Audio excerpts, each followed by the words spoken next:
হায়াতের ভিতরে বরকত দিয়ে দেন। আয় আল্লাহ দয়া করে মেহেরবানি করে আল্লাহ আপনি তাকে পরিপূর্ণ শিফায়ে আদিলা কামিলা নসিব করেন। আয় আল্লাহ তিনি এমন একজন নেত্রী ছিলেন, আলেম ওলামাদেরকে ভালোবাসতেন, ইসলামকে ভালোবাসতেন, দেশ ও জনগণকে ভালোবাসতেন।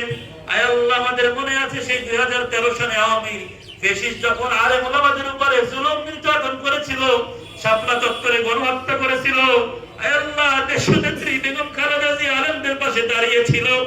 আয় আল্লাহ এই আলেমদের ভালোবাসার উসিলা করে আল্লাহ আপনি তাকে পরিপূর্ণ শিফা দান করেন। ইসলামকে ভালোবাসার কারণে আল্লাহ আপনি তাকে পরিপূর্ণ রোগ থেকে মুক্তি দান করেন।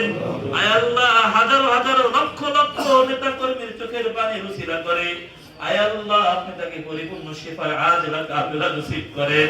আয় আল্লাহ সারা বাংলাদেশে মসজিদ মাদ্রাসায় বিভিন্ন জায়গায় তার জন্য দোয়া হইতেছে।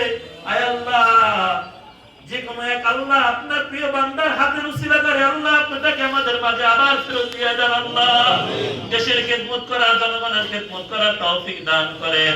আয় আল্লাহ আমাদের সকলকে ধৈর্য ধারণ করার তৌফিক দান করেন। আয় আল্লাহ সকল রকমের ফিতনা ফাসাদ থেকে আল্লাহ বাংলাদেশকে রক্ষা করেন। ইয়া রাব্বাল আলামিন শহীদ জিয়ার পরিবারের সদস্য যারা অন্ধকার কবরে শুয়ে আছেন, আয় আল্লাহ সকলের কবরকে জান্নাতুল ফিরদৌস নসিব করেন। সকলকে আল্লাহ আপনি মাফ করিয়া দেন। ইয়া আল্লাহ বিশেষ করে তারেক রহমান সাহেবকে আল্লাহ দেশে আসার জন্য সকল রকমের যে বাধা বিপত্তি আছে সকল বাধা বিপত্তিকে আল্লাহ আপনি দূর করে দেন। ইয়া রাব্বাল আলামিন বাবার স্থান মায়ের স্থানে যোগ্য নেতৃত্ব দেওয়ার তৌফিক দান করেন। দেশ ও জনগণের খেদমত করার তৌফিক দান করেন।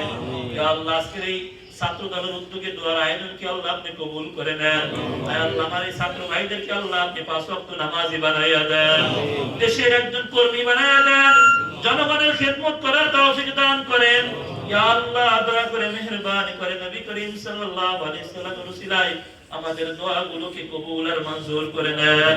সুবহান রাব্বিকা রাব্বিল ইজ্জাতি আম্মা ইয়াসিফুন, সালামুন আলাল মুরসালিন, ওয়ালহামদুলিল্লাহি রাব্বিল আলামিন।